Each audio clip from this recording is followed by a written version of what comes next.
What is up, peeps? We are back at him, and there is a lot of stuff going down in the CS scene right now. A little bit of drama, a little bit of spice, and we're going to keep on covering those things over the next couple of days. First and foremost, let's hop on the most talked about one, that being Falcons. Falcons esports, Team Falcons. Yes, they're talked about all the money they spend in esports, and especially in Counter-Strike, finally completing the roster, which has still struggled a bit. Really has not found their footing quite yet, although probably improved upon what they were all of last year, and still in contention, and still have some chances left to make their mark. But when it's some clips posted by Blast, maybe out of context, that some coaches out there did not find to be, needing to be posted, that is where the source of this drama came to be. As Blast, of course, for Blast Lisbon, they're sharing clips out there of teams, and then out of nowhere, they shared this clip, which seems to be a Zonic moment.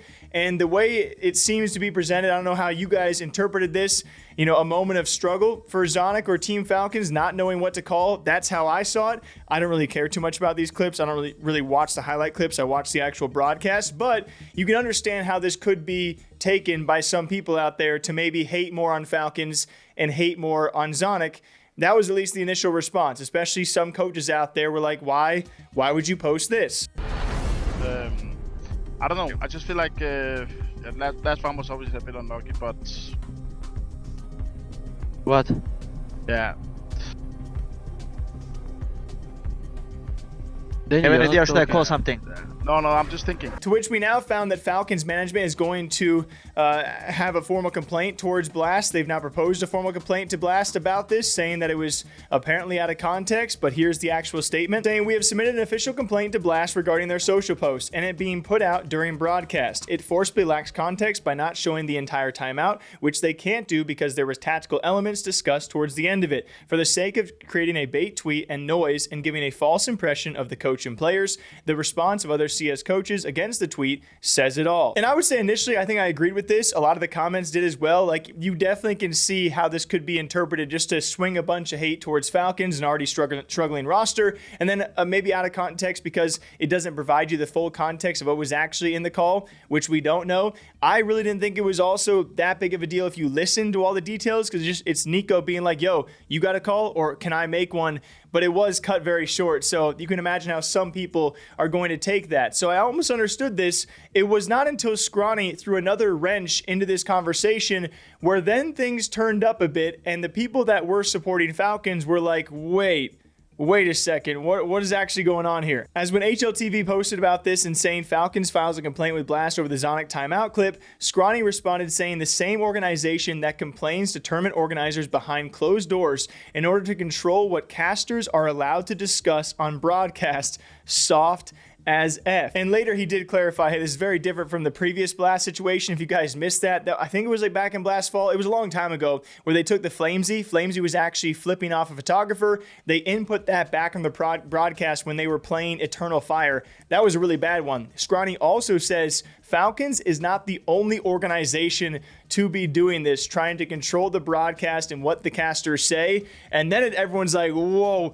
this just changed things. Like, what are you talking about? Can you give us the juice? Can you give us more details? Because if that is the case, that sucks, man. That really sucks. And again, I don't know what they're trying to have people not say, maybe not joke about, maybe what details they can't go on about. I don't know exactly what he's alluding to here, but it is crazy that some TOs out there maybe having their hands forced by organizations and having some things not allowed to be said about certain teams or players.